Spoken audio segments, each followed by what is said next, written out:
Hello,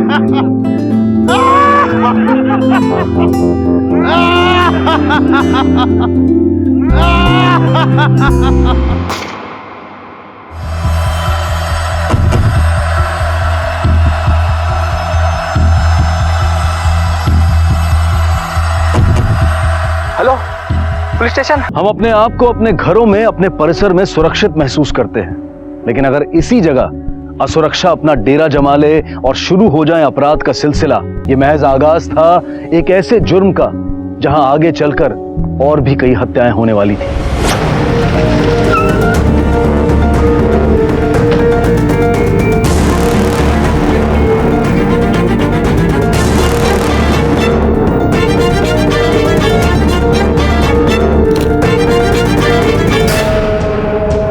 sir ये देखिए, body पे एक भी स्ट्रगल मार्क्स नहीं है। सर उसके जेब में पैसे और फोन सही सलामत है, मतलब लूटपाट का मामला तो नहीं है। सर ये बुलेट एविडेंस ठीक है, बॉडी को पोस्टमार्टम के लिए भेजो और इसकी फोन डिटेल्स और एड्रेस निकालो। आसपास अगर कोई सीसीटीवी फुटेज है चेक करो, और हाँ, घर वालों से लेकर बाहर वालों तक सबसे पूछताछ करो। सर चलो विकी बेटा, बाय बाय बेटा बाय। अरे अरे विक्की के पापा सुनते हो? अरे सुनिए ना, कहाँ जा रहे हैं आप इस वक्त? कितनी बार बोला है घर से बाहर जाते वक्त पीछे से मत टोका करो। हम तो बस इतना कह रहे थे कि हमें और विक्की को थोड़ा बाजार घुमा लाते ना। देखो आज मेरे पास बिल्कुल भी टाइम नहीं, फिर कभी देखते हैं। गुप्ता जी, गुप्ता जी, आप बाजार की तरफ जा रहे हैं? जी हाँ, आपको भी जाना है क्या? हाँ, वो बच्चों के लिए कुछ सामान लेना था मुझे। फिर सोचने की क्या बात है, आइए बैठिए, आइए। Thank you. Bye mummy. Bye.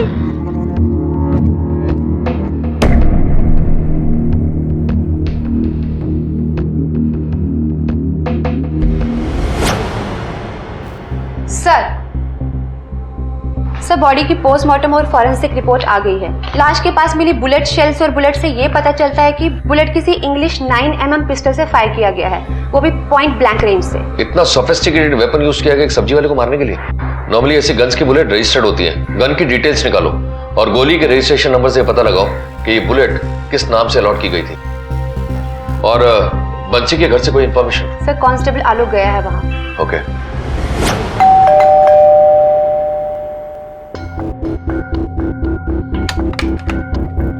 अरे प्रशांत, तुम? नमस्ते भाभी जी। नमस्ते नमस्ते।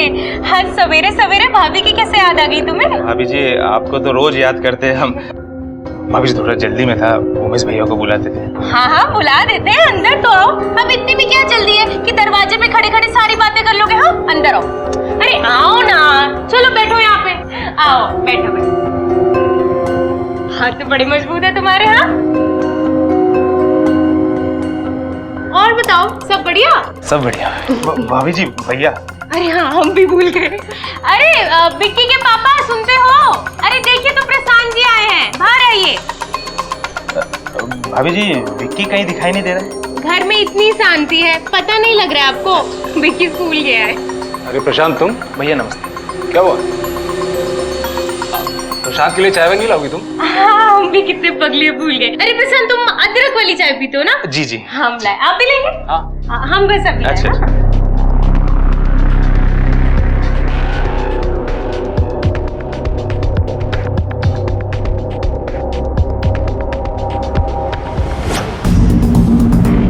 साहब थोड़ा सा बड़बोला था बंस, मगर उसका किसी के साथ ऐसी कोई भी दुश्मनी न थी कि कोई उसको मार डाले। हमें कुछ नहीं पता सर बंसी के फोन डिटेल से कुछ भी खास हाथ नहीं आया है और पार्क के आसपास किसी भी सीसीटीवी कैमरा में कुछ भी कैद नहीं हुआ। और बुलेट की डिटेल्स? सर डिटेल्स आ गई है। उसी मोहल्ले में रहने वाले मिस्टर अनिल मेहरा के नाम रजिस्टर है सर, और उनके नाम एक 9mm इंग्लिश पिस्टल भी रजिस्टर है। Well done. चलिए पिस्टल के मालिक से भी मिलते हैं।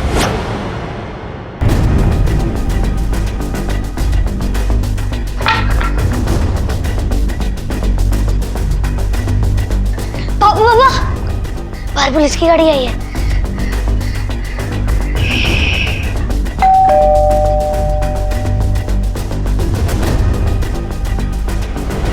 आपको तो पता ही होगा कि पास वाले पार्क में एक सब्जी वाले का मर्डर हुआ है, और जिस पिस्टल से मर्डर हुआ है वो पिस्टल आपके पति यानी कि अनिल मेहरा के नाम पर रजिस्टर्ड है।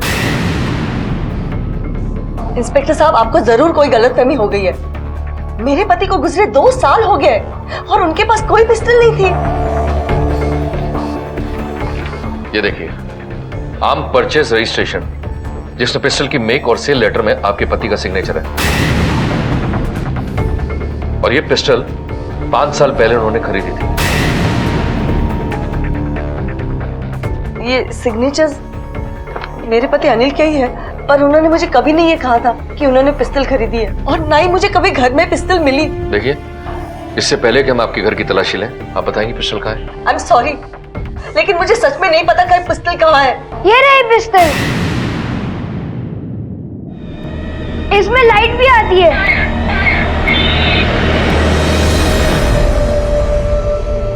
ये काम करो, पूरे घर की तलाशी लो। सर,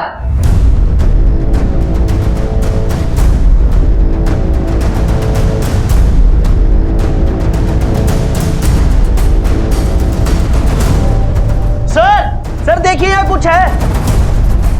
ये देखिए।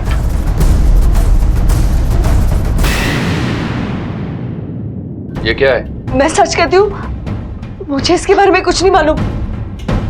ये बुक्स तो मेरे पति अनिल के ही है। 2 साल से मैंने इन्हें हाथ भी नहीं लगाए। पिछले हफ्ते जब मैं स्टोर रूम साफ करने आई थी तब ये बुक्स तो शेल्फ में ही थे। आपको हमारे साथ पुलिस स्टेशन चलना होगा फर्दर इन्वेस्टिगेशन के लिए। बच्चों की चिंता ना करें, हमारी लेडी कांस्टेबल इनके साथ रहेगी जब तक आपकी पूछताछ नहीं हो जाती।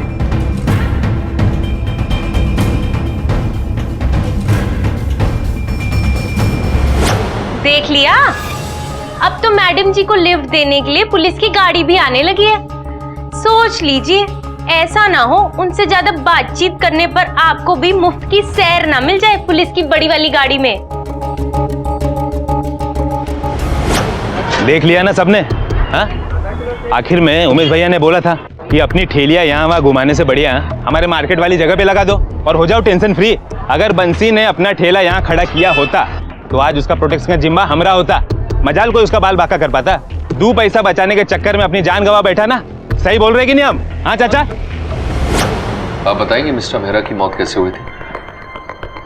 वो प्रॉपर्टी डीलर थे। एक डील में उन्हें बहुत बड़ा नुकसान हो गया था और दिल का दौरा पड़ने से उनका देहांत हो गया। तब से उनका काम मैं ही संभाल रही हूँ और बच्चों की परवरिश भी कर रही हूँ। आपको 5 सालों में कैसे पता नहीं लगा कि आपके घर में पिस्टल है? कभी ये बात सामने आई नहीं। ठीक है, हम आपकी बात मान लेते हैं कि जब आप स्टोर साफ कर रही थी उस समय किताबें नहीं गिरी हुई थी, लेकिन उस बीच आपके घर में कोई आया गया था? मेरा काम ही ऐसा है, लोग तो आते जाते रहते हैं।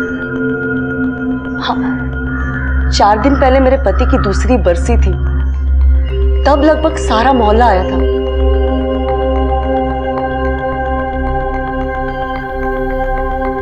जो भी लोग आए थे उनके नाम हमारी कांस्टेबल को दे दीजिए, और ये शहर हमसे बगैर पूछे छोड़िएगा नहीं। Yes sir. और 2 सब्जी? मम्मा, क्या पापा के पास असली पिस्तौल थी? मुझे कुछ नहीं पता, चुपचाप खाना खा लो। मम्मा, कैसी होती है असली गन? मुझे गन वन के बारे में कुछ नहीं पता। और हाँ, इस घर में दोबारा गन की बातें नहीं होगी, समझ गए तुम दोनों? चलो खाना खा लो। सर इसके पास एक खबर है। बोलो साहब, लगभग 2 महीने पहले हम पुष्प विहार में गए थे। सब्जी ले लो, सब्जी सब्जी ले लो। ये सब्जी रख ले। आज आया तू यहाँ पर, जहर मेरी सब्जी बेचता है तू। तेरी सब्जी खाकर मेरी बीवी ने दम तोड़ दिया। आज तू मरेगा। जहर मेरी सब्जी जाने दीजिए। छोड़िए उसे, छोड़िए उसे, छोड़िए।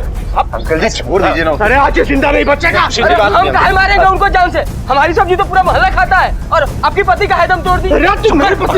बुजुर्ग है इसलिए हम कुछ नहीं बोलते। फिर बोल रहा है। अरे तुम लोगों को उंगली पकड़ाओ ना तो तुम हाथ खींच लेते हो। बताता हूँ तुम सालों को मैं। अरे फिर निकल, जान से मार डालूंगा। निकल। साहब, बहुत बुरी तरह बंसी को मारा था। ठीक है, तुम जा सकते हो।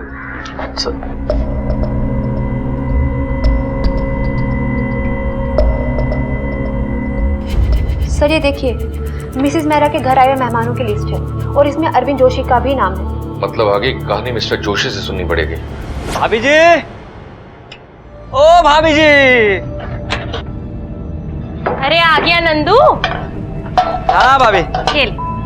भाभी, आपने वो बंसी सब्जी वाली का सुना? हमसे कोई खबर छुप पाई है आज तक जो अब छुपेगी? लेकिन एक बात सच कहें, वो जो बंसी था ना, बहुत ही अच्छा इंसान था। जानते हो, हमें 5 रुपया का धनिया मुफ्त में दे देता था। भाभी जी, हम भी तो आपको रोज 10 रुपए का दूध मुफ्त देते हैं। क्या नंदू, मुंह पे किसी की तारीफ नहीं करते, नजर लग जाती है। ठीक है, लाओ दो। अरे चंदन, सुनते हो? आया आया। हाँ भाभी जी। कहाँ भागे जा रहे थे? दवाई लेने जा रहा था साहब की। हमारे लिए भी एक दवाई ले आओ। अरे क्या हुआ, सब ठीक तो है ना? हाँ सब ठीक ही है, बस वो पैर का घाव है ना, उसके लिए एक मलहम मंगवा। अरे अरे, अब बस आप जो बोले आऊंगा। अरे फिलहाल के लिए बस मलहम ही ले आओ। हाँ पुलिस को इस हत्या में इस्तेमाल हुई पिस्तौल और उसके मालिक का पता तो चल चुका था, मगर उसके गुम होने पर अब सारा पुष्प विहार शक के दायरे में आ चुका था। पुलिस इस केस की सारी परतें उठाने में लग गई थी। वो क्या राज था जिसकी वजह से बंसी की जान ले ली? मर्डर के साथ साथ पिस्तौल गुम होने पर यह केस और पेचीदा हो गया था। हथियार और हत्यारा दोनों आजाद थे और आगे ना जाने और कितने कत्ल होने बाकी थे।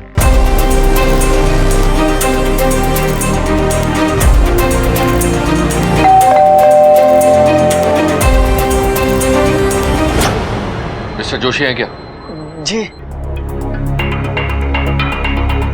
आपसे कुछ पूछताछ करनी थी और आपके घर की तलाशी लेनी थी। तलाशी?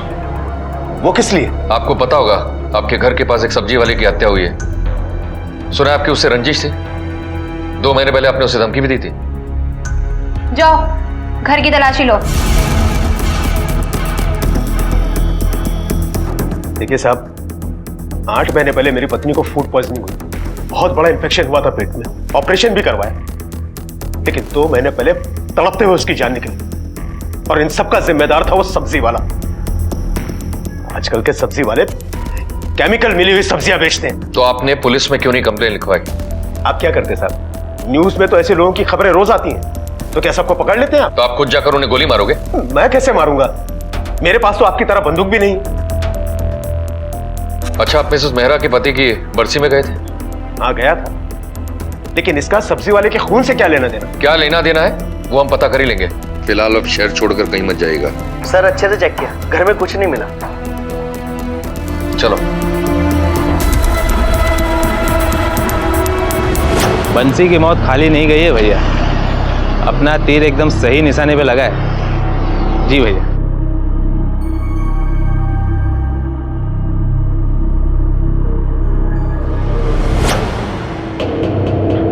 सर ये बंसी का साथी हरिया है, आपसे कुछ कहना चाहता है। बताओ। सर वो उमेश और उसका चेला प्रशांत हम सारे ठेले वालों का जीना मुश्किल कर दिया साहब। उन दोनों को उठाकर लेकर आओ। सर क्यों परेशान कर रहा था तू ठेले वालों को? बंसी को तूने मारा ना? हम काहे को मारेंगे बंसी को साहब? हम तो बस ठेले वाले को डरा रहे थे कि सभी ठेले वाले अपना ठेला हमारी मार्केट वाली जगह पे लगाइएगा, ताकि रोज का किराया हम उमेश भैया वसूल कर सके। सच बोल रहे हैं साहब। और तूने 2 बार बंसी को जान से मारने की धमकी दी ना? एक बार जोशी के सामने। तुम लोगों को उंगली पकड़ाओ ना तो तुम हाथ खींच लेते हो। बताता हूँ तुम लोगों को मैं। और दूसरी बात तू खुद बताएगा या फिर? नहीं सर, उस दिन मैं तो। सही है ना भाभी? क्या भैया, ऐसे सड़े गले टमाटर क्यों डाल रहे हो? अच्छे अच्छे डालो, सुंदर सुंदर। और भाव ना थोड़ा संभाल कर लगाना। अरे भाभी जी, भाव की बिल्कुल आप चिंता मत करो। सबके लिए 30 रुपए किलो और आपके लिए 20 रुपए किलो।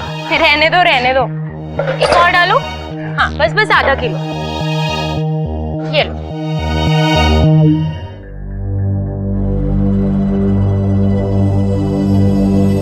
क्या कमर है यार, कमाल का।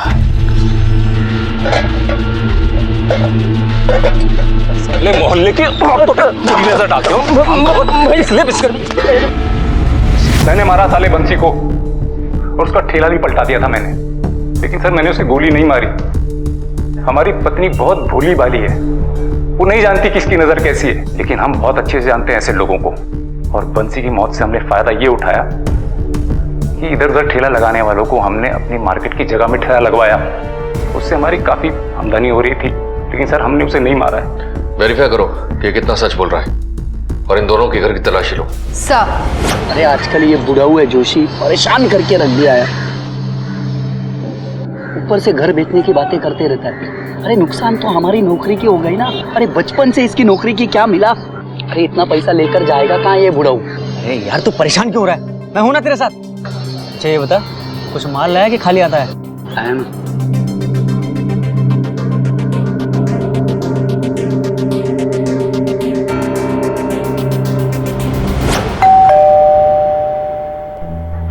जी नमस्ते। नमस्ते जी।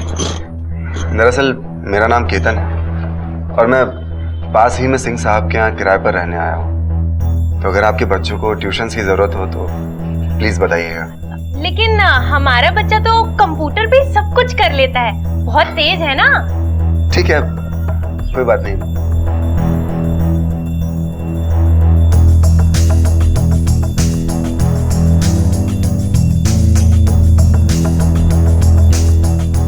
ना जाने अब कौन किसको ट्यूशन पढ़ाएगा।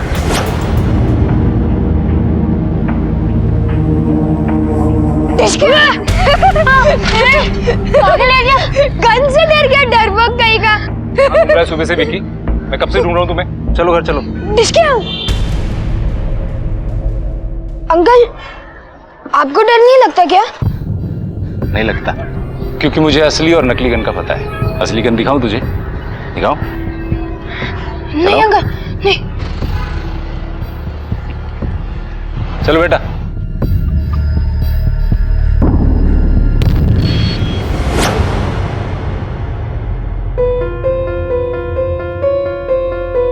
क्या हुआ बेटा? कुछ बोलना चाहती हूँ मुझसे? मम्मा, वो मुझे नहीं अच्छा लगता मम्मा। जब आप बाहर वाले आदमियों के साथ बात करती हैं, लोग आपके बारे में क्या सोचेंगे पापा? बेटा तुम अपनी मम्मा को अच्छी तरह से जानती हो ना। लोगों की चिंता मत करो, जो जैसा होता है वैसा ही सोचता है। ओके?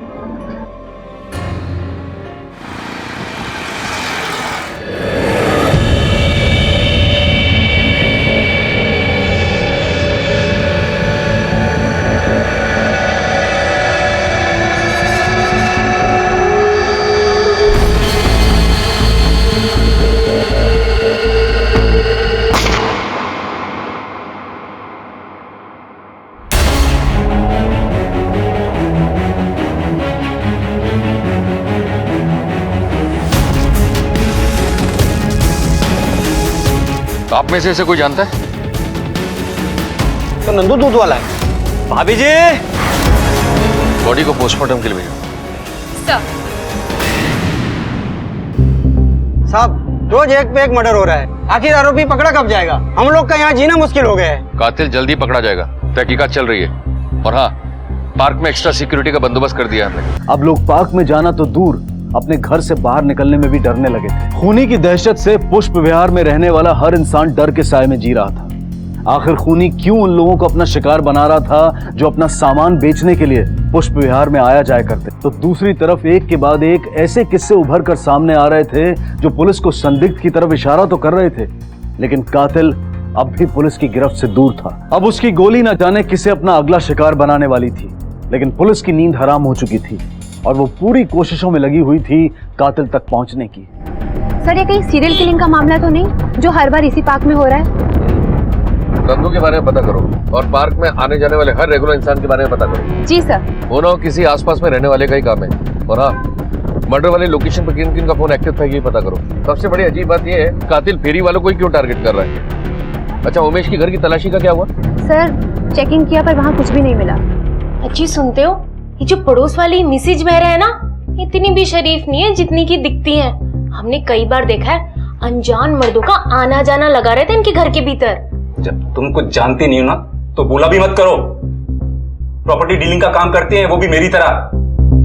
अलग अलग लोगों से मिलना जुलना लगा ही रहता है। हाँ हाँ, आप क्यों सुनने लगे कुछ भी उनके खिलाफ? हमारी बस इतनी सी गलती है कि हम उनकी तरह तेज नहीं है, सीधी सादी से है ना, इसलिए। पता नहीं ये मिसेज मेहरा ने क्या जादू कर दिया सबके सब मर्दों पर।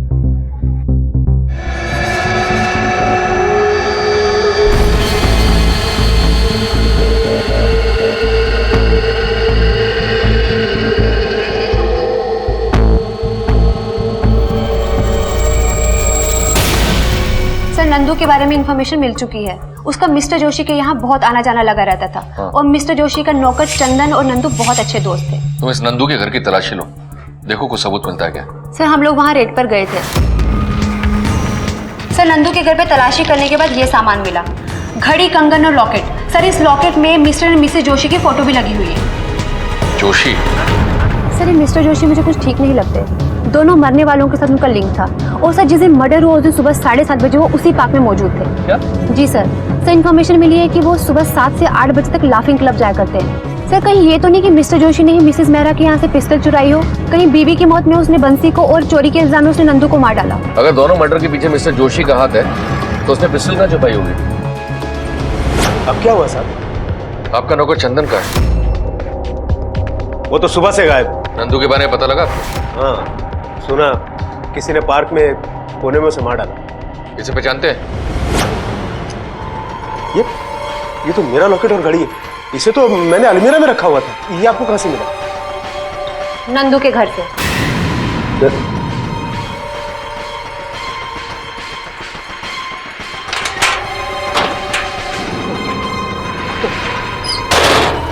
सांप पाला था मैंने, सांप जो मुझे ही डस रहा था अपने उस दूध वाले दोस्त के साथ। अच्छा हुआ वो नंदू दूध वाला मारा गया।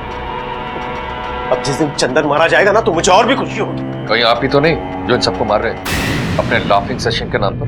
इन दोनों की मौत भी करीबन सुबह 7:30 बजे हुई है। पुष्प विहार पार्क में जाकर आप खुद पता करवाइए ना सर, मैं वहां का हेड भी हूं। वहां होने ले लाफ्टर सेशन को मैं ही लीड करता हूं। एक भी दिन 7 बजे के बाद और 8 बजे के पहले मैं कहीं नहीं जाता। और सब जानते हैं कि मैं 1 मिनट के लिए भी अपना सेशन अधूरा नहीं छोड़ता। जब नंदू और बंसी की हत्या हुई तब आप कहाँ थे? पार्क में था, लेकिन मैं कभी भी भीड़ का हिस्सा नहीं बनता सर। कहीं ऐसा तो नहीं कि मिस्टर जोशी ने चंदन से मिलकर ये दोनों खून करवाया हो और उसे भगा दिया हो? या फिर ऐसा भी हो सकता है कि चंदन का खून करवा दिया और उसकी बॉडी को भी छुपा दिया? सर, ये भी तो हो सकता है कि चंदन की नंदू से चोरी की हो सामान को लेकर झगड़ा हुआ हो और फिर उसने उसे मार डाला और फिर भाग गया। सर, पर बंसी को कोई क्यों मारेगा? डॉक्टर क्लब वाली बात को वेरीफाई करो और हाँ, चंदन को जल्द से जल्द ढूंढ निकालो। Sir,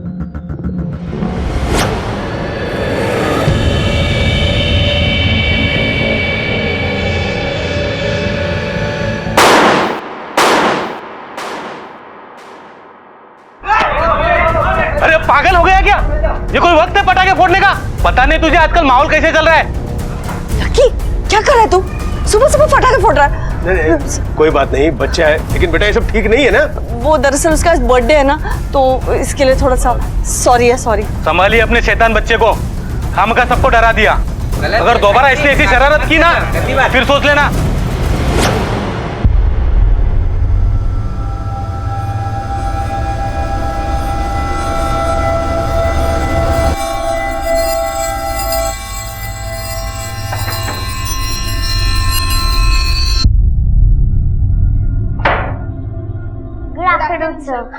good afternoon, good afternoon. आ जाओ, चलो चलो बैग खोलो अपना। हम लोगों ने होमवर्क किया, अपनी बुक्स निकालो। आपने अपना होमवर्क किया कि नहीं किया? आज लकी का बर्थडे है तो पापा ने आपको घर पे बुलाया है। अरे वाह, thank you for inviting. Thank you. अच्छा चलो चलो कॉपी दिखाओ। अरे इतने कम मार्क्स क्यों? बेटा मैंने आपको तो बहुत अच्छे से पढ़ाया था ना, फिर इतने कम क्यों? सर, ये बैड टच है। कोई बात नहीं बेटा, हम लोग और अच्छे से पढ़ाई करेंगे। सर, आज मेरे कोई बर्थडे नहीं है, अब मत आना। बेटा मैं तो बस मार्क्स चेक कर रहा था। मार्क्स कुछ नहीं, अब मत आना आज। लकी? क्या लकी? नहीं, मैं अब और नहीं रह सकता यहाँ पर। जितनी जल्दी हो सके ये घर बिकवाओ, 75 लाख भी चलेगा। जोशी जी, एक से बढ़ के एक क्लाइंट लाए हम आपके पास में, लेकिन आप एन वक्त पे घर बेचने का प्लान ही बदल देते हो। अरे क्लाइंट की गालियां हमको खानी पड़ जाती है वहां से। हमारा तो सारा धंधा ही जुबान पे चलता है सर। अरे हमारी जुबान गई समझो जान गई जोशी जी। नहीं नहीं नहीं नहीं, मैं इस बार सीरियस हूँ। अब की बार मुझे घर बेचना ही है बस। चलिए ठीक है। किसने मारा होगा उन दोनों को? अरे हमने मारा दोनों को। खुश? ये सब छोड़ो और काम की बात सुनो। उन दोनों को जिसने भी मारा हो, लेकिन उनकी मौत से हमको फायदा होने वाला है। हमें? कैसे कैसे? हमारे पास 90 लाख का एक क्लाइंट है और जोशी जी अपना घर अब सिर्फ 75 लाख में बेचने को तैयार है। मतलब पूरे 15 लाख का फायदा। मतलब हमें 15 लाख का फायदा? जी। वाह, 15 लाख। अब नहीं पूछोगे कि किसने मारा दोनों को? मैंने मारा। आप खुश?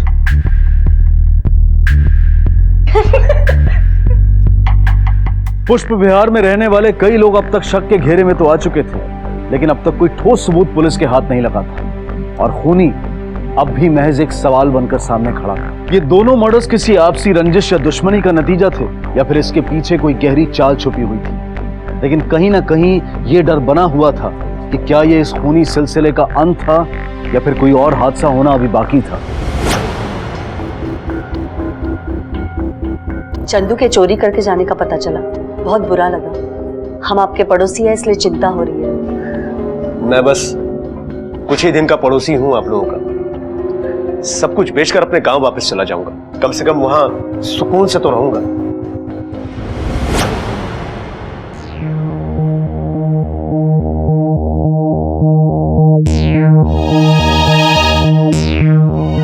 क्या चाय पी रहे हैं आप यहाँ पे? देखा नहीं आपने? मिसेज मेहरा मिस्टर जोशी को लेकर अपने घर के अंदर चली गई और आप यहाँ पर बैठ के चाय पीते रहिए। हो चुकी है आपकी डील। डील के लिए बहुत बहुत बधाई। खाइए ना, आप ही के लिए। जोशी जी, कब से ढूंढ रहा हूँ आपको। आपके घर के लिए एक बायर ढूंढ लिया मैंने। डील ऑलमोस्ट फाइनल है। अब डील तो पहले ही फाइनल हो गई है। मिसेस मेहरा एक क्लाइंट लेकर आई है जिसने 90 लाख में डील फाइनल की है और 10 लाख तो टोकन अमाउंट भी देके गया है। मैंने कहा था ना आपसे, ये औरत बहुत बड़ी गेम खेल रही है। देख लिया आपने? पागल हो गया बुड्ढे तू। मुझे हाँ कह के तूने घर किसी और को बेच दिया। अब हम बिल्डर को क्या जवाब देंगे? वो गोली मार देगा मुझे। बस कीजिए आप, बहुत ज्यादा बोल रहे हो। हद से बाहर जा रहे हो आप। धोखा किया मेरे साथ, मेरा क्लाइंट छीनकर। अच्छा नहीं किया तूने। अब देखना इसका अंजाम क्या होता है। देख लूंगा तुझे, देख लूंगा।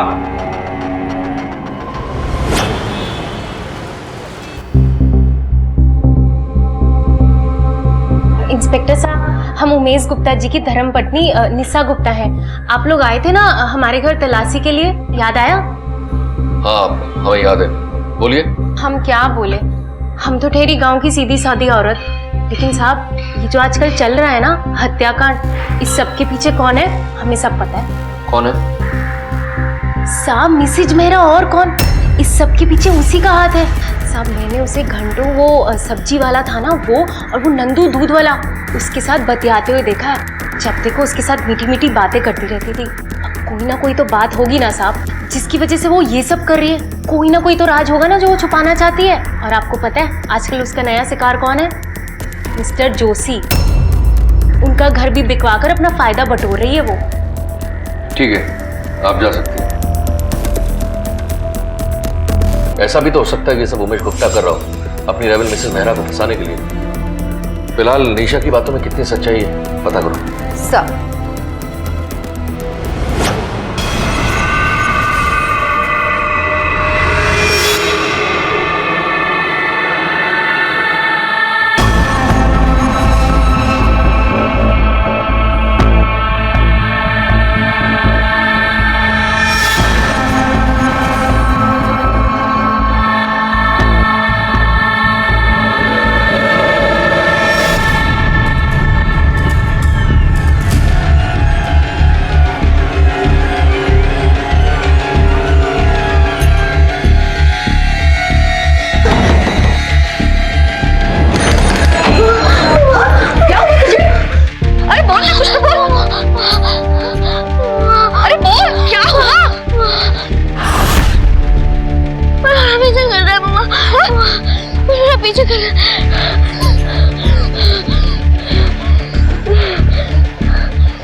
सर ये रेलवे स्टेशन के इलाके के पास मिला है।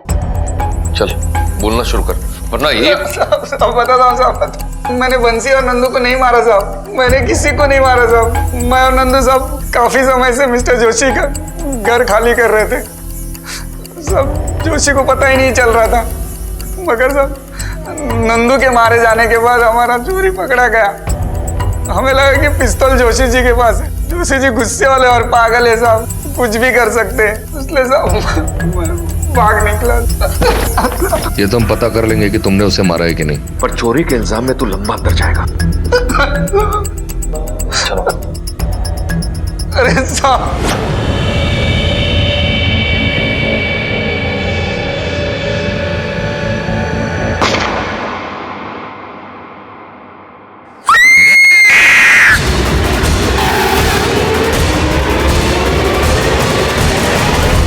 आप लोग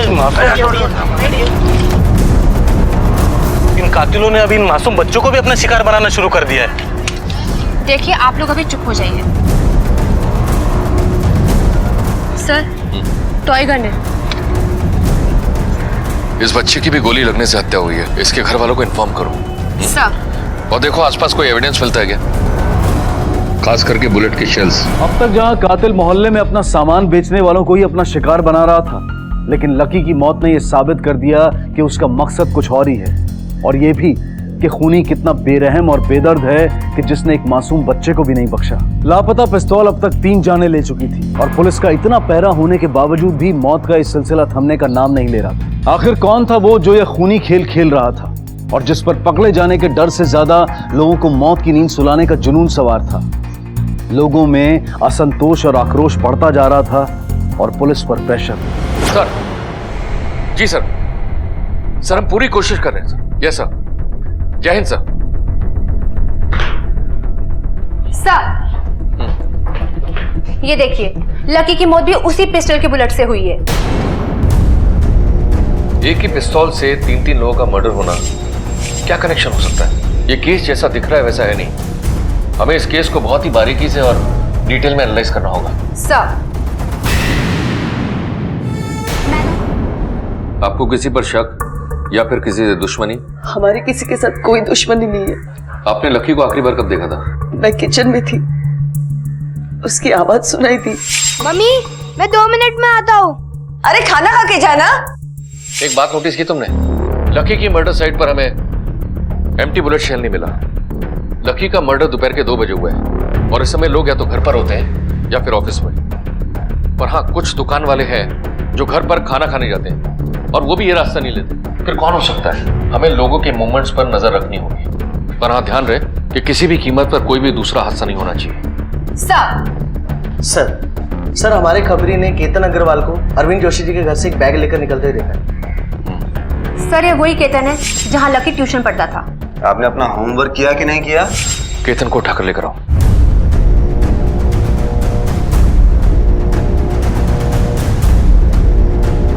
यहाँ तो ताला लगा हुआ है, चाबी कहाँ है? नहीं मेरे पास। ठीक है, घर के एग्रीमेंट्स के पेपर्स हैं और साथ में मुझे केतन की फोटो भी चाहिए, जल्दी। ठीक है। ताला तोड़ो।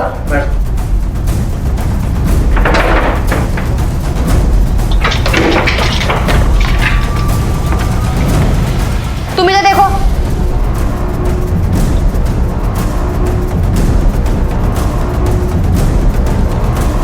कुछ मिला? मैम ये रहा एग्रीमेंट पेपर और फोटो। इसकी फोटो सारे पुलिस स्टेशंस में सर्कुलेट करो और सारे पुलिस स्टेशंस को अलर्ट कर दो। अचानक इसका भागना, कोई ना कोई बात तो जरूर है। कल रात केतन आपके पास क्यों आया था? देखिए, कल रात को मेरी नींद की गोलियां खत्म हो गई, तो पड़ोस में किराए पर आए हुए लड़के को घूमते हुए देखा, उसे अपना प्रिस्क्रिप्शन देकर गोलियां मंगवाई और फिर उससे बातें करते कब सो गया पता ही नहीं चला, और वो कब गया मुझे नहीं पता। क्या मैं इससे सब वेरीफाई करूं? Thank you sir.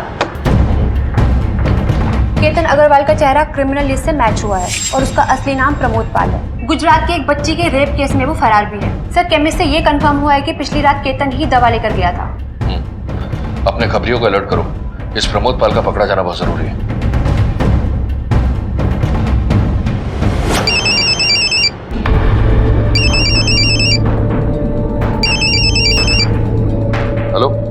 केतन की लीड मिल गई है। बस्ती में छुपा बैठा है वो। वेल डन, पकड़ कर लिया उसे।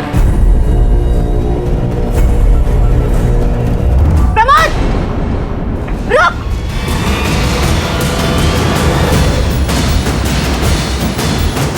रुक! रुक! उठ! किधर भाग रहा था? किधर भाग रहा था? बैग चेक करो इसका।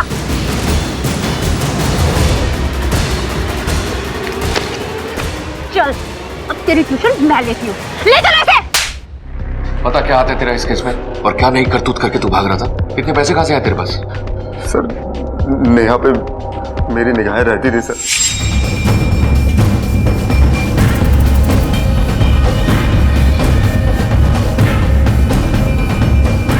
लेकिन मैंने किसी को मारा नहीं है। हाँ, बस वो उस रात को जब मैं मोहल्ले के बाहर टहल रहा था तो जोशी जी ने मुझे कुछ दवाइयाँ लाने के लिए कहा। मैं दवाइयाँ लेकर आया, जोशी जी ने वो खा ली और उसके बाद मुझसे बहुत देर तक बातें की। वो बातें करते करते ही वो सो गया। बस मैंने तुरंत घर की तलाशी शुरू कर दी। और तलाशी करते करते मुझे पैसों से भरा हुआ बैग मिला। पूरे 10 लाख रुपए थे सर उसमें। बस मैंने वो बैग लिया और वहां से भाग निकला सर। सर, मैदान में लोगों ने गोली की आवाज सुनी थी और जब हम लोग वहां पहुंचे तो हमें एक रेबीज से इन्फेक्टेड कुत्ता मिला जिसे पॉइंट ब्लैंक रेंज से मारा गया था। लेकिन कुत्ते को कोई क्यों मारेगा? सर, वो कुत्ता आसपास के बहुत से लोगों को काट चुका है और सेम एरिया के काफी लोग रेबीज इन्फेक्टेड भी हैं। हो सकता है उस कुत्ते ने कातिल को भी काटा हो। एक काम करो, आसपास के जितने भी डॉक्टर हैं उनसे जाकर पता करो कि उनके पास रेबीज के इंजेक्शन लगवाने कौन कौन आया था।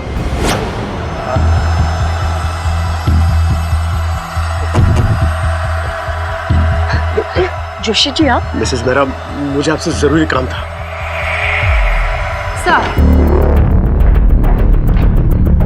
ये उन्हीं लोगों की लिस्ट है जिन्होंने पुष्प विहार एरिया में रेबीज के इंजेक्शंस लगवाए थे। आप लोगों ने तलाशी तो ले ली थी, अब क्या बाकी रह गया है? नंदू और बच्ची का तुम्हारे घर में आना जाना था। हाँ। लकी की माँ की वजह से तुम्हारे पति की डील खराब हुई थी। एक कुत्ते ने तुम्हें काटा भी था और ये सब के सब एक ही पिस्टल की गोली से मारे गए। और सबसे बड़ी बात, तो मिसेस मेहरा के घर में उसके पति की बर्सी में गई थी। साहब, आप जो भी कह रहे हैं वो सच है। हमारे पैर में कुत्ते ने काटा भी था, लेकिन इसका मतलब ये तो नहीं कि हम पिस्तौल लेकर खून करते फिरेंगे। घर की तलाशी लो। साहब, हम कह रहे हैं हमने कुछ नहीं किया है। अब सुन क्यों नहीं रहे हैं? कहाँ जा रहे हैं आप अंदर?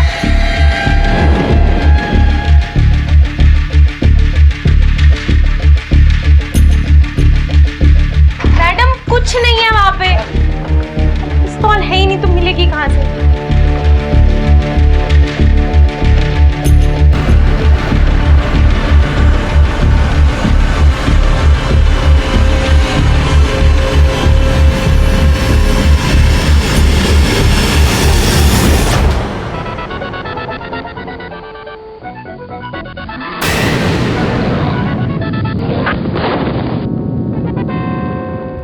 बेटा, ये पिस्टल आपको कहां से मिली?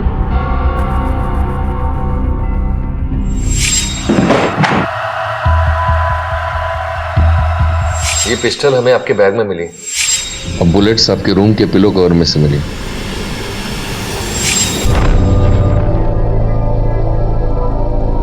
आपको पसंद है ये?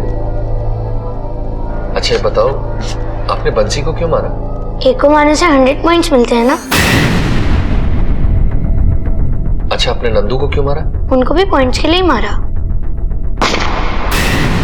तो लकी को भी आपने पॉइंट्स के लिए मारा?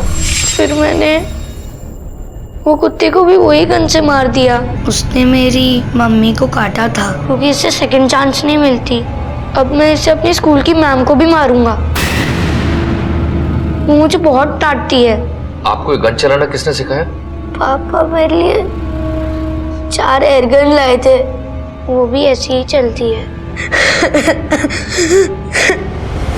ये आप ही की लापरवाही का नतीजा है कि आपने अपने बच्चे को समय ना दिया और उसे एक ऐसी काल्पनिक दुनिया में डाल दिया जहां उसे इस बात का एहसास ही नहीं हुआ कि उसके हाथों इतना बड़ा गुनाह हो गया है। हत्याओं के पीछे विकी का हाथ है, ये जानकर सब सख्ते में आ गए थे। विकी ने अपना एक वर्चुअल वर्ल्ड यानी कि काल्पनिक दुनिया बना रखी थी जिसमें वो जी रहा था। उसके लिए मौत, खून, हत्या बस एक गेम का हिस्सा थे जिसमें वो दिन रात उलझा हुआ था और उसके माँ बाप उसकी मानसिकता से अनजान अपनी दुनिया में मग्न और मसरूफ थे। हमें लगता है कि अपने बच्चों को लेटेस्ट खिलौने, गैजेट्स और वीडियो गेम्स दिलवाकर हम अपने अच्छे माता पिता होने का फर्ज अदा कर रहे हैं, लेकिन हम ये भूल जाते हैं कि इस उम्र में जिस चीज की उन्हें सबसे ज्यादा जरूरत है वो है हमारा उनके साथ बिताया हुआ वक्त, जिसमें हम उन्हें सही और गलत का फर्क सिखाते हैं, असली और बनावटी यानी कि रियल और वर्चुअल वर्ल्ड का अंतर बताते हैं।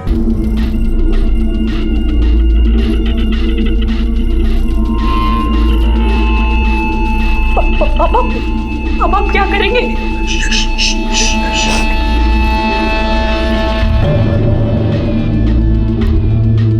दो मिनट में पापा मुझे बहुत डर लग रहा है। पुलिस को कुछ मत कहना। पुलिस को कुछ नहीं बोलना है, ओके? मैं सोच रहा हूँ कहाँ मैं सोच रहा हूँ,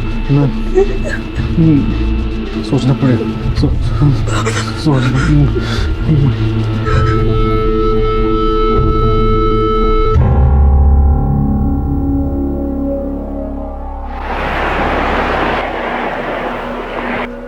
ओ भाई, ओए,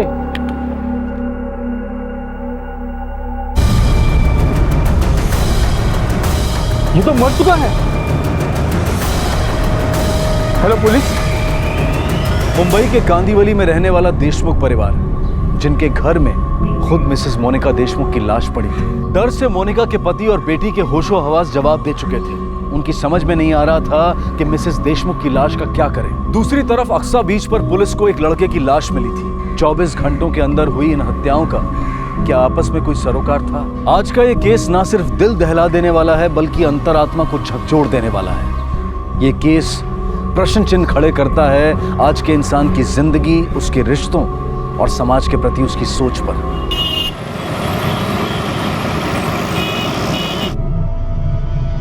बाप्पा, मेरे बेटे की रक्षा करना। मालूम नहीं कल रात से किधर है। अच्छा, तेरे पास भी नहीं आया? अच्छा, कोई कॉल आया तो मुझे बताना। हाँ, मुझे फोन करना। आई मैंने भाऊ के हर दोस्त से मालूम किया, हर जगह देखा, भाऊ किधर भी नहीं। इससे पहले भाऊ रात भर कभी घर के बाहर नहीं रहा।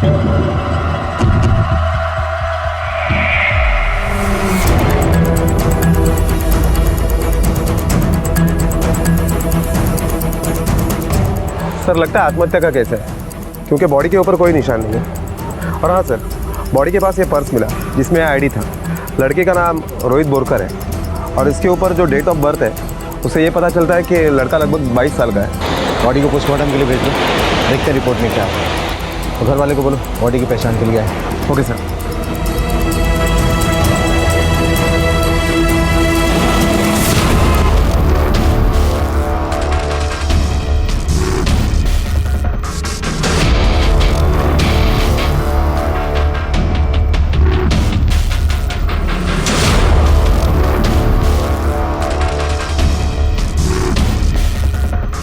रश्मि, नॉर्मल बिहेव करो। तुम्हें देखकर कोई भी अंदाजा लगा सकता है कि तुम। पापा, नहीं हो रहा है। वहाँ मम्मा की लाश घर पर पड़ी है और हर बार ये बात कहना जरूरी है? रश्मि, देखो बेटा, अगर तुम नॉर्मल बिहेव नहीं करोगी हम फंस जाएंगे। Please relax. हाँ,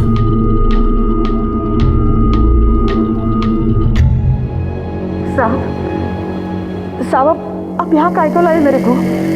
मैंने बोला ना, मेरा बेटा है ना लापता हुआ है, उसकी शिकायत दर्ज कराने आई हूँ मैं।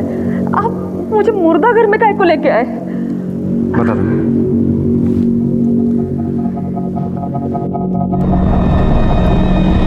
देखकर बताइए, क्या ये आपका ही बेटा है? रोहित, रोहित, रोहित, रोहित आके खोलो। रोहित, मगर रोहित, रोहित, रोहित आके खोलो मगर रोहित, रोहित।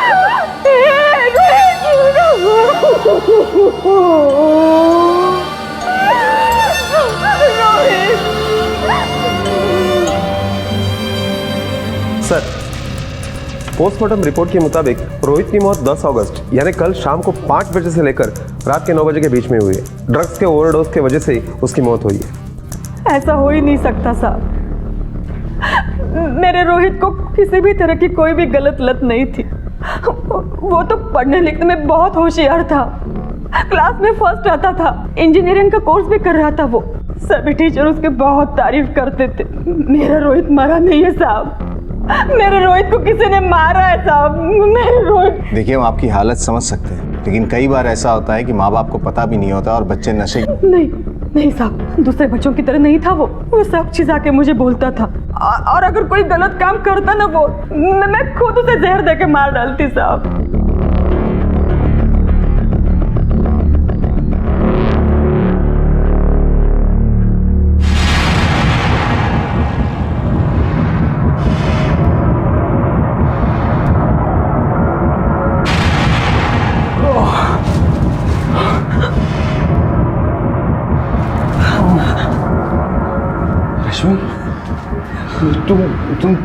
तुम ये सब देख नहीं पाओगी। कमरे में जाओ, तुम्हें जाओ जाओ।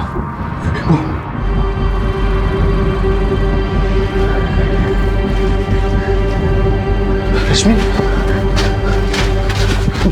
आराम से बेटा। हाँ, आ जाओ।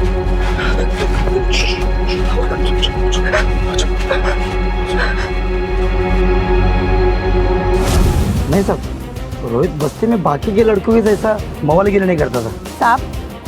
सुलोचना ने अच्छे कर्म किए होंगे, इसलिए उसे रोहित जैसा बेटा भगवान ने दिया। ऐसा तो अच्छा था साहब, पर ये लोग कॉलेज में जाते हैं, कॉलेज के बाहर क्या करते हैं आपल्याला माहित नहीं साहब। वो अपने आई को और भाई को एकदम अच्छी तरह से संभालता था। सर, बस्ती में जिन लोगों से पूछताछ की उन सभी का यही कहना है कि रोहित नेक शरीफ लड़का था, अपनी माँ का, घर का, सबका ख्याल रखता था, पर ऐसा कुछ भी नहीं मिला जिससे ये साबित हो सके कि रोहित ड्रग एडिक्ट था। तो हो सकता है ये आत्महत्या नहीं बल्कि कत्ल का मामला। पॉसिबल है कि किसी ने उसे जबरदस्ती ड्रग्स दिया हो और बाद में समुद्र में फेंक दिया बॉडी, हमें गुमराह करने के लिए। हो सकता है।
फोन तो बज रहा था, फिर कोई उठा क्यों नहीं रहा है?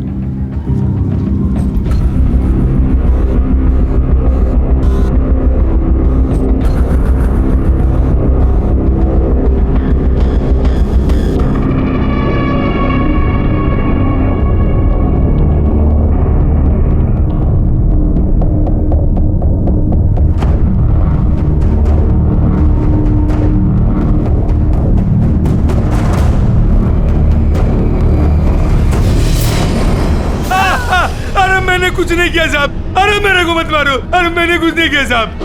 साहब 10 तारीख को शाम को 5 बजे से लेकर रात के 9 बजे तक तू कहाँ था? रात को 8 बजे तक मैं मेरे किराने के दुकान में ही था। उसके बाद दुकान बंद करके घर पे चला गया था। घर से बाहर नहीं निकला।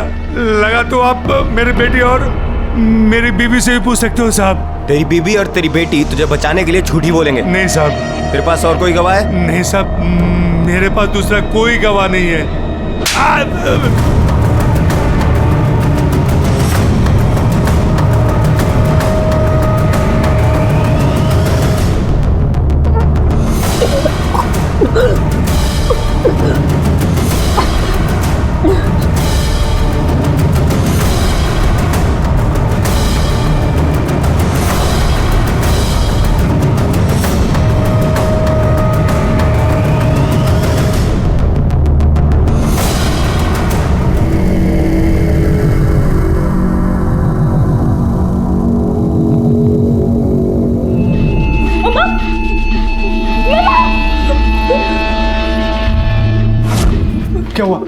रश्मि क्या हुआ? पापा, मम्मी अभी तक यही पे।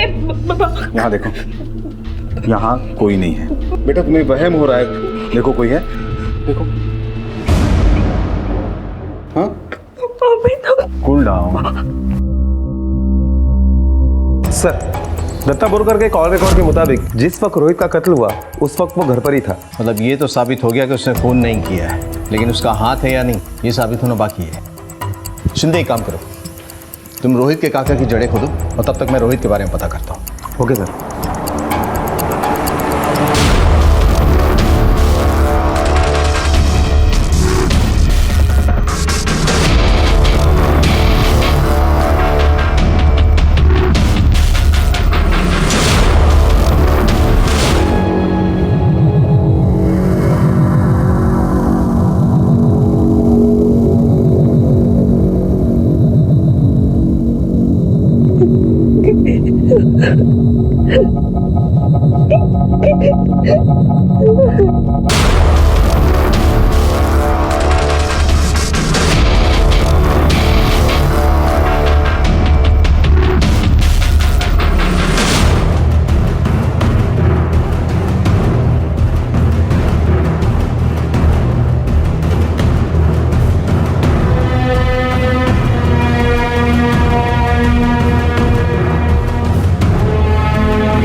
क्या नाटक है ये लोगों का।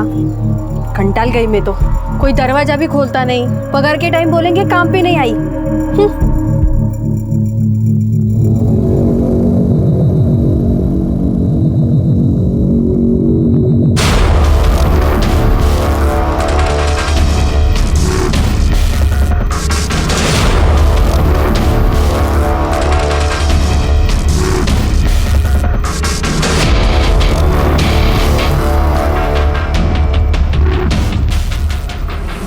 दत्ता बोरकर के साथ क्या झगड़ा है आपका? साहब, एक नंबर का लिक्चर मानुस है। तो मेरे बेटे को भी उसी ने मारा। मैं बोलती ना, उसको मालूम था ना मेरा वही सहारा है।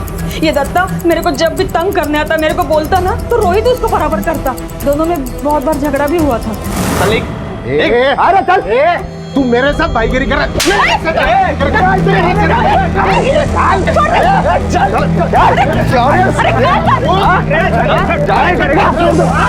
यार, तुम्हारे बाप का उम्र का क्यों झगड़ा कर रहे हो? अरे बच्चा है ना, बच्चे की तरह रहो। बाप हूँ मैं, साला ऐसी आकर ना इसे निकालूंगा ना।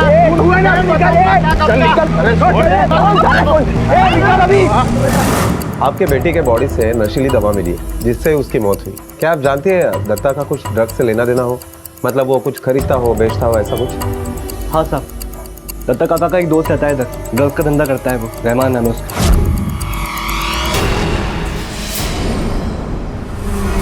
वो तो बहुत अच्छा लड़का था सर, मेहनती था, टीचर्स का भी फेवरेट था और पढ़ाकू बच्चा बुलाते थे हम लोग उसको। नहीं सर, कॉलेज में तो उसका किसी से कभी कोई झगड़ा नहीं हुआ। सर,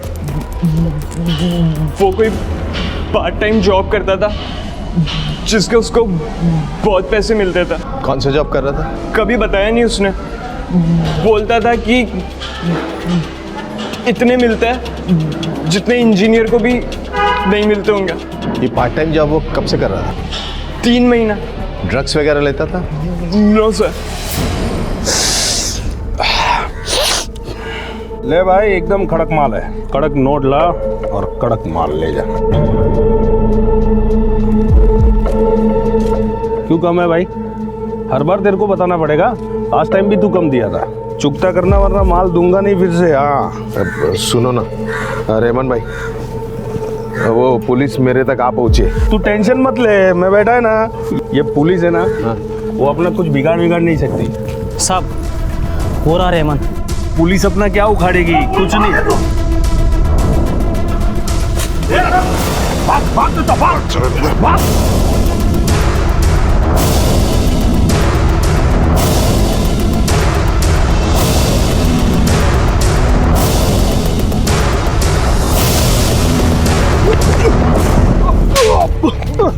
चल, तुझे नशे की ऐसी गोली खिलाता हूँ ना, इसमें आदमी को पूछने की नहीं जरूरत पड़ती, खुद ब खुद सब सच उगल देता है। चल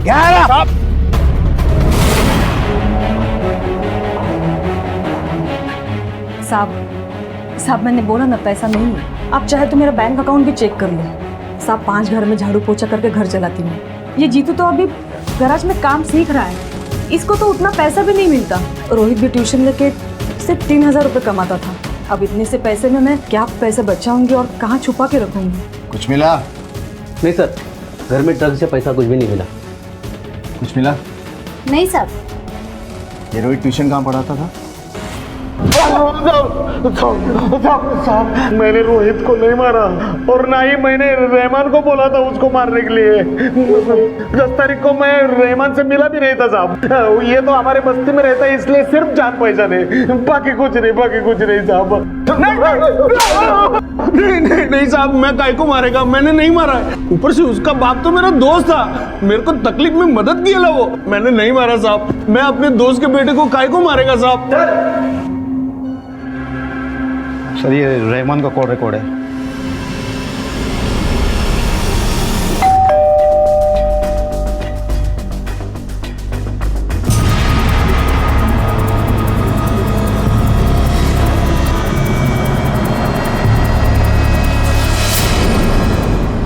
रोहित की मौत के बारे में सुनकर हमें भी बहुत बुरा लगा सर। पर सर हमारी और उसकी इतनी जान पहचान थी कि वो हमारी बेटी रश्मि को फिजिक्स की ट्यूशन देने के लिए आया करता था, लेकिन 2-3 महीने से उसने ये ट्यूशन भी छोड़ दी। ट्यूशन छोड़ने की कोई खास वजह बताई थी? हाँ, उसका कहना था कि इस ट्यूशन की वजह से वो अपनी खुद की पढ़ाई को टाइम नहीं दे पाता है। आपकी बेटी रश्मि कहाँ है? वो सो रही है। आप कहो तो उठा दूं उसे मैं? नहीं, जरूरत पड़ेगी तो दोबारा आएंगे। ये ना मेरी बेटी रश्मि और वो मेरी वाइफ है मोनिका, अभी शॉपिंग को गई है।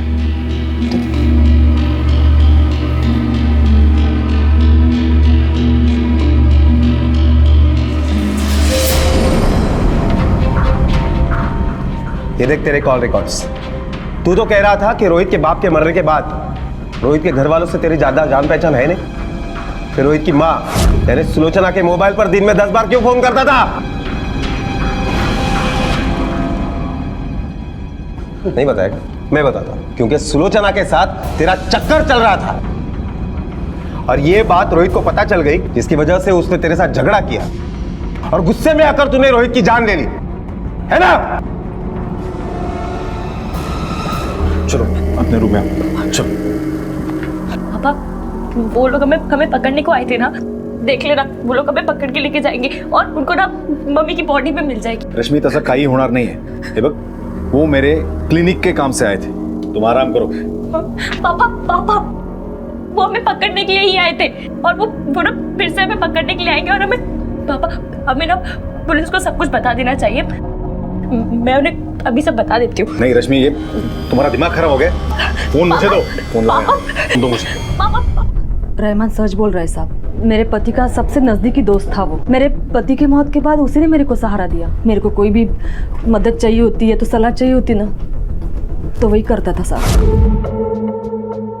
औरत के बारे में कोई नहीं सोचता साहब। मेरी भी कुछ ज़रूरतें थी। रहमान समझता था मुझे, हम एक दूसरे से, पर इस बारे में किसी को भी कुछ भी मालूम नहीं था, मेरे बच्चों को भी नहीं।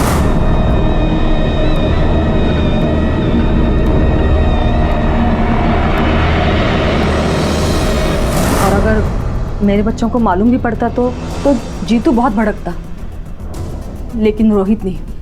रोहित मुझे समझता। ये रहमान है ना, मेरे बच्चों को बिल्कुल बाप की तरह चाहता है। वो ऐसा नुकसान नहीं करेगा मेरे बच्चों को। बहुत भरोसा है आपको रहमान के ऊपर? साहब, मेरे रोहित को रहमान नहीं मार सकता। बिल्कुल बिल्कुल बाप की तरह चाहता था उसको। सर, रहमान को हमने ड्रग्स बेचने के जुर्म में गिरफ्तार तो कर लिया है, लेकिन अब तक जितनी भी इंक्वायरी हुई है उसमें रहमान और दत्ता के खिलाफ हमारे पास ऐसा कोई ठोस सबूत नहीं है जिससे ये साबित हो सके कि रोहित का कत्ल उन्होंने ही किया है। शिंदे, रोहित के दोस्तों के मुताबिक वो पार्ट टाइम जॉब करके इतना पैसा कमा रहा था कि उसने ट्यूशन करना भी छोड़ दिया था। पार्ट टाइम जॉब करता था जिससे उसको बहुत पैसे मिलते थे। ये रोहित ऐसा कौन सा पैसा कमाने वाला जॉब करता था जिसके बारे में ना तो उसका परिवार जानता था और ना ही उसका दोस्त। एक काम करो शिंदे, इसके पिछले 3 महीने की बैंक डिटेल्स, कॉल रिकॉर्ड्स और हर फोन चेक करो जिस पे उसकी बात होती थी। हो सकता है उसने पैसा किसी और के पास रखा हो और यही वजह उसके कत्ल की भी हो।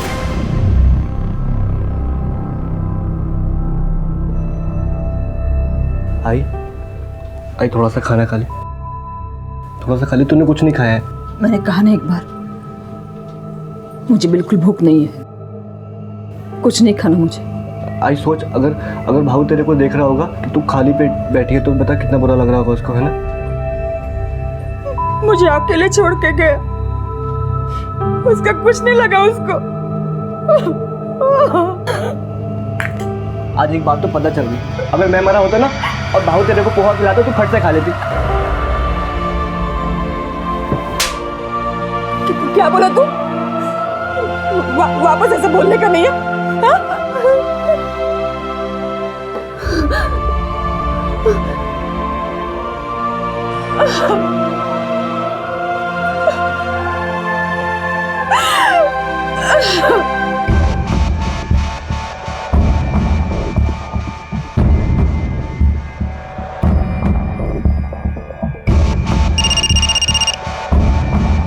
Hello, MK fertility clinic.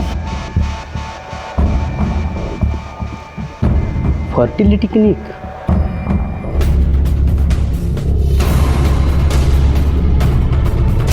Raut, जरा आजूबाजूला चौकशी करा। या सर, तोपर्यंत मी बघतो। सर, मैंने आपको फ़ोन किया, सुबह कचरा साफ कर रहा था तभी ये मिला साहब। सर, हमने आसपास में पूछताछ की, ये थैली किसने फेंकी पता नहीं। राउत, ये बॉडी का लगभग 20% ही हिस्सा है। इसका मतलब है ऐसी एक नहीं, ऐसी और भी थैलियाँ रहेगी और शहर के अन्य हिस्सों में भी फेंका गया होगा। हमें उन्हें ढूंढ कर निकालना पड़ेगा। हाँ सर, रोहित हमारा रेगुलर स्पर्म डोनर था। वो न्यूज़पेपर में हमारा ऐड देख के यहाँ आया था और स्पर्म डोनेशन के लिए पर सेशन हम उसे 25,000 रुपये देते थे। कब से कर रही है? पिछले 3 महीने से हर वेडनेसडे वो यहाँ आता था। अब मैं आपको उसके रिकॉर्ड्स दिखाती हूँ। जी, ये रहे। मतलब पिछले 3 महीने में कम से कम 3 लाख रुपए कमाए उसने। जी हाँ। 10 अगस्त को वेडनेसडे था, उस दिन आया था वो यहाँ? अगर आया होगा तो रिकॉर्ड्स में होगा। यस सर, शाम को 5 बजे आया था और 5:30 बजे चला गया था। ये उसके उस दिन की पेमेंट की रिसीप्ट है। डॉक्टर, आपके यहाँ जितने भी स्पर्म डोनर्स आते हैं उनका मेडिकल टेस्ट तो होता होगा? जी हाँ। रोहित के मेडिकल टेस्ट में ऐसा कुछ भी निकला जिससे लगे कि वो ड्रग एडिक्ट है? नहीं इंस्पेक्टर, रोहित किसी भी तरह के ड्रग्स नहीं लेता था। रोहित ने अपने पार्ट टाइम जॉब से 3 महीने में 3 लाख रुपए कमाए थे, जिसके बारे में उसके परिवार तक को पता नहीं था। कहाँ थे ये पैसे? कहीं यही कारण तो नहीं था रोहित की मौत का? और वो लाश जो शहर की अलग अलग जगहों पर मिली थी, उसकी पहचान भी पुलिस के लिए एक चुनौती बनी हुई थी। क्या वाकई में रोहित और इस औरत के केस में कोई संबंध था, या फिर ये 2 अलग अलग अपराध और अपराधी की कहानी थी?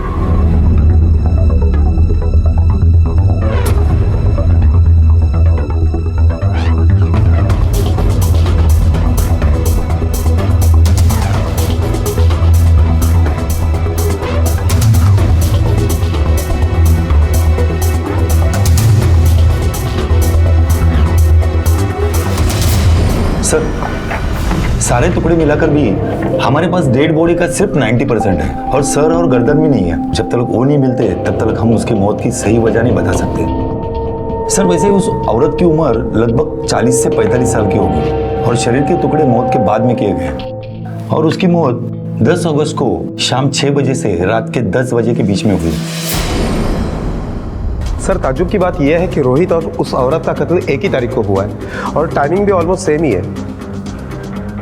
एक्चुअली मैं भी यही सोच रहा था। शिंदे एक काम करो, रोहित के दोस्त भावेश को फिर से उठाओ, पूछताछ करो, क्योंकि सिर्फ उसे पता था कि रोहित के पास इतने पैसे हैं। हो सकता है इसी पैसे की लालच में उसने उसे ड्रग देके मार दिया।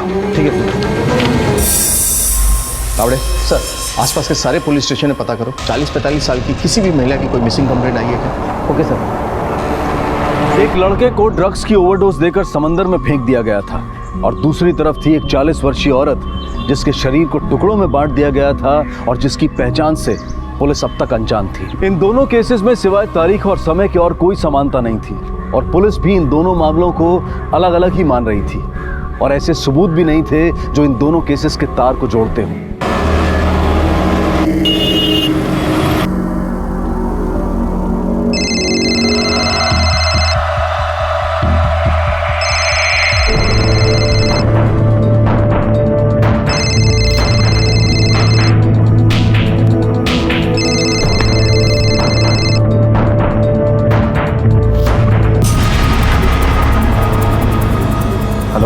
हेलो विलास बेटा, मोनिका जी आई बोलती है। हाँ बोला ना। मोनिका मेरा फोन ही नहीं उठा रही है, फिर से नाराज हो गई है क्या? नहीं है, ऐसा कहीं नहीं है। एक्चुअली वो अपने ग्रुप के साथ बाहर गाँव गई है। आपका क्या, मेरा भी फोन नहीं उठा रही है। वो जैसे ही वापस आती है ना, मैं उसकी आपसे बात करवाता हूँ। हाँ हाँ।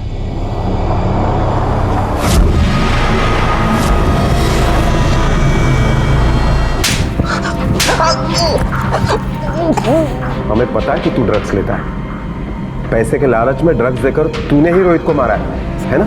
सर मैं मानता हूँ मैं ड्रग्स लेता हूँ, पर मैंने रोहित को नहीं मारा सर।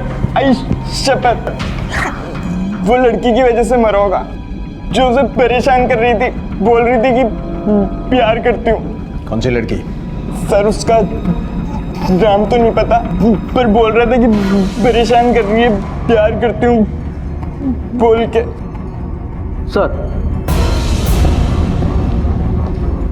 सर उस औरत की पहचान के लिए अब तक कोई नहीं आया है, ना किसी पुलिस स्टेशन में उसके मिसिंग कंप्लेंट का मैच है।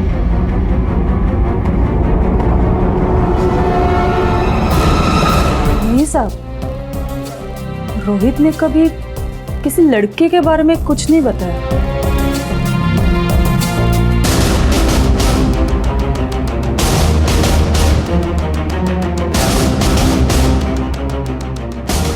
तो जिस लड़की के बारे में पता था ना, बोल कौन है वो? हाँ साहब मुझे पता था। मैं आई को बोलने वाला था, पर भाऊ ने मना किया था कि आई को मत बता, वो खामखा टेंशन लेगी और डर जाएगी, क्योंकि वो पढ़ाई लिखाई छोड़कर ये सब कुछ कर रहा है।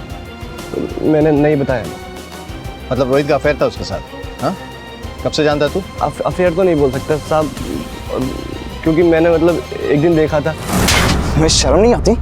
मैं तुम्हारा टीचर था और तुम क्या बोल रही हो? ये प्यार की रत वगैरह बहुत बार कहा तुम्हें। मैं तुमसे प्यार वगैरह कुछ नहीं करता। साहब ये बात 2 महीने पहले की है और वो लड़की वही थी जिसको भाऊ ट्यूशन पढ़ाता था। आखिरी बार बोल रहा हूँ, मेरा पीछा छोड़ दो। तुम किसी और से प्यार करते हो क्या? अपने काम से काम रखो, फिर दिखना मत यहाँ पे, समझे?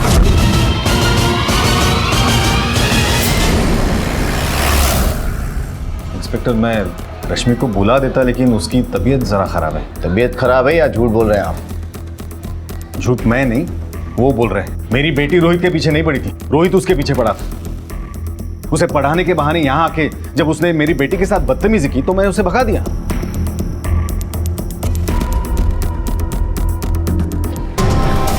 शिंदे, इन दोनों में से कोई ना कोई तो झूठ बोल रहा है, डॉक्टर देशमुख या जीतू, और हो सकता है यही झूठ रोहित की मौत का कारण भी हो। एक काम करो, डॉक्टर देशमुख की फैमिली में 3 लोग हैं, तीनों के कॉल रिकॉर्ड्स निकालो और रोहित के कॉल रिकॉर्ड से मैच करो। Okay sir. कुछ दिन रखना अपने पास, समझने की कोशिश कर, घर में बहुत लोचा है। मैं आकर लेता हूँ, किससे बात कर रहा था? ये किसी से नहीं। तो फिर मेरे को देख के फोन काहे को कट किया? तेरे को देख के थोड़े कटाई, बात पूरी होगी मैंने काट दी। पापा please, I don't want to go, please try to understand. बस थोड़े दिनों की बात है, जब तक ये मामला ठंडा नहीं हो जाता है तब तक। जैसे यहाँ मामला ठंडा हो जाएगा मैं तुम्हें वापस बुलाऊंगा, ठीक है? पापा मैं अकेले नहीं जाना चाहती, आप भी चलिए ना। रश्मि हट्टा करूँ नकोस। ऑलरेडी यहाँ की सिचुएशन बहुत खराब है, जिसकी वजह सिर्फ तुम हो। सर, रश्मि के कॉल रिकॉर्ड्स के मुताबिक रश्मि दिन में कम से कम 20 बार तो रोहित को फोन किया ही करती थी।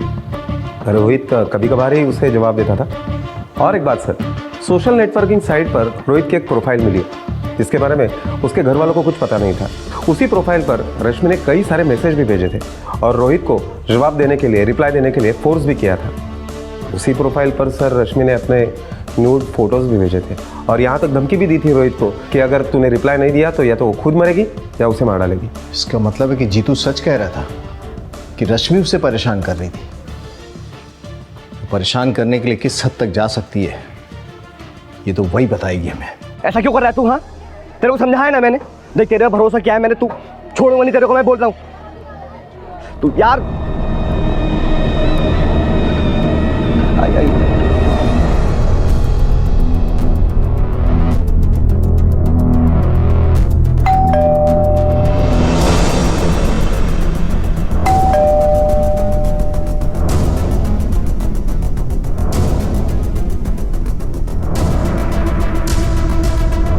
सर, आप? डॉक्टर विलास आपकी बेटी से कुछ बात करनी है।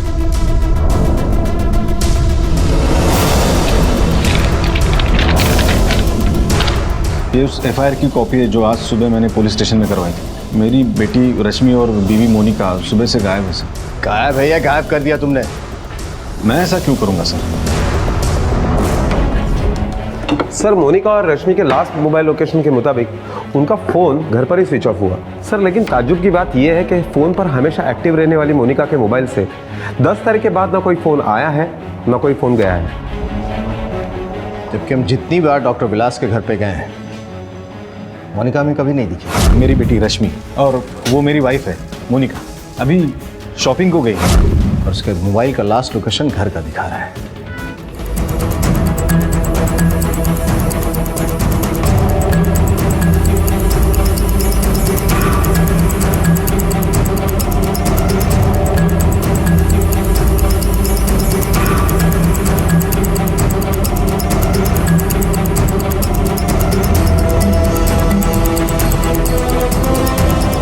सर, ये देखिए।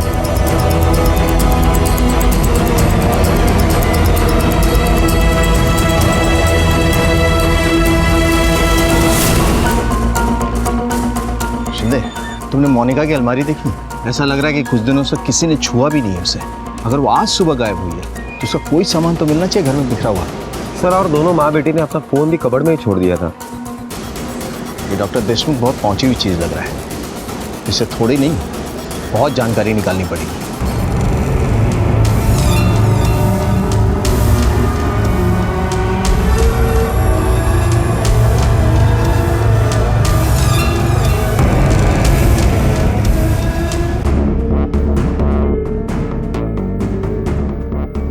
वो पहले दिन 10 तारीख को रात को मैंने मेम साहब के नंबर पे फ़ोन किया। फ़ोन बजा लेकिन किसी ने उठाया नहीं साहब। फिर दूसरे दिन सुबह मैंने मेम साहब के दरवाजे के बाहर से फ़ोन किया, तब भी फ़ोन बजा साहब, लेकिन फ़ोन की घंटी का आवाज़ ही नहीं सुनाई दिया। वो हमेशा से ऐसे ही करती आई है। ज़रा ज़रा सी बात पे नाराज़ होती है पर कई कई दिनों तक बात नहीं करती। इसलिए मैंने विलास को फ़ोन किया था तो विलास ने बताया कि वो अपनी सहेलियों के साथ कहीं घूमने गई है, इसलिए फ़ोन नहीं उठा रही। डॉक्टर विलास को कब फ़ोन किया था आपने? 13 तारीख।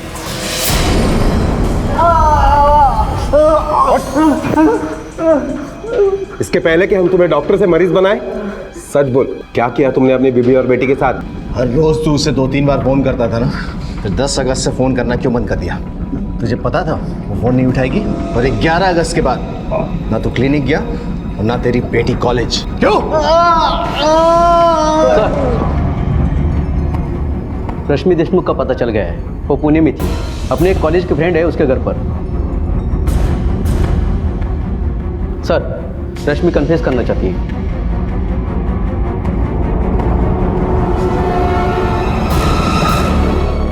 झगड़ा हुआ था मम्मा से रोहित की वजह से। बात कर रही है लड़की, इसको तो कुछ समझ भी। आपको शर्म नहीं आती है क्या? अपनी बेटी के बॉयफ्रेंड के साथ चक्कर चला रही हो आप। आपकी वजह से, सिर्फ और सिर्फ आपकी वजह से रोहित मुझे एक्सेप्ट नहीं कर रहा है। इस उम्र में भी आप चक्कर चला रही हैं। रश्मि, क्या रश्मि? इनको तो शर्म आती है नहीं, आपको भी शर्म नहीं आ रही है क्या? आपकी बीवी का अफेयर चल रहा है किसी के साथ और हमने इन्हें समझाने के बजाय रोहित को दूसरे बनाने से निकाल दिया। रश्मि, तुम अभी गुस्से में हो, तुम समझ नहीं पा रही हो। हाथ बताओ, मम्मा मर चुकी। रोहित के साथ क्या हुआ था? मतलब किसने मारा उसे? रोहित को किसने मारा? रोहित को क्यों मारा? रोहित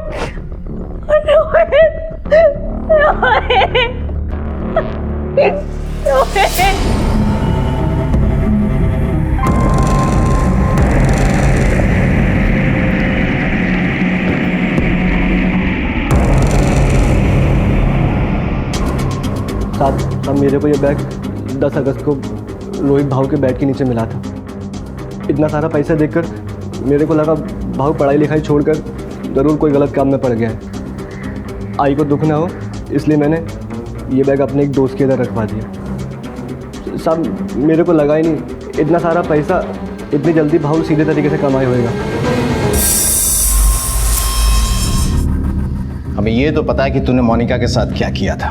अब ये बता कि रोहित के साथ क्या हुआ था, क्योंकि हमें पता है कि तुझे पता था कि तेरी बेटी उसके प्यार में पागल है और तेरी वाइफ ऑलरेडी अफेयर में है। ये देख तेरे कॉल रिकॉर्ड्स जिसमें डॉक्टर शीतल का नंबर है और तेरी उससे बात होती थी। रोहित स्पर्म डोनेशन के लिए डॉक्टर शीतल के पास जाता था। अब बता क्या कनेक्शन है सब में? इतनी सेवा काफी है कि और भी करे? रोहित पेपर में कोई ऐड देखकर नहीं आया था, बल्कि डॉक्टर विलास के कहने पर मैंने उसे ऑफर देकर फंसाया था। और इसने भी ये कंफर्म किया है कि 10 तारीख को तुमने इसे छुट्टी दी थी और तुम्हारे अलावा क्लिनिक में कोई नहीं था। सर, मुझे लगा कि रोहित पैसे के लिए मेरी बीवी से प्यार का नाटक कर रहा है, तो मैंने सोचा कि अगर उसके पैसे का इंतजाम मैं बाहर कर दूं तो शायद वो मेरी बीवी को छोड़ दे। लेकिन स्पर्म डोनेशन से अच्छे खासे पैसे कमाने के बावजूद भी उसने मोनिका से रिश्ता बनाए रखा। फिर उस दिन डॉक्टर शीतल से मेरी फाइनल डील हुई। मैंने उस काम के उसे 25 लाख रुपए दिए।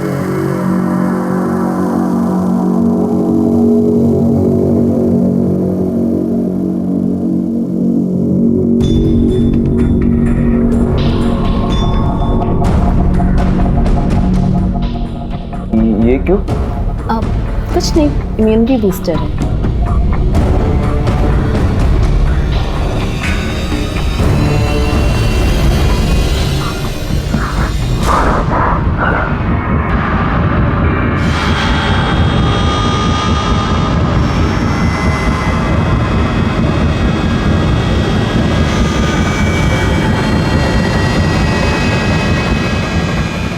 He's dead. अब इसकी बॉडी का क्या करें?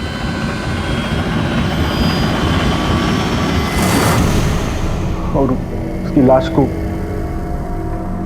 समुंदर में फेंक दिया।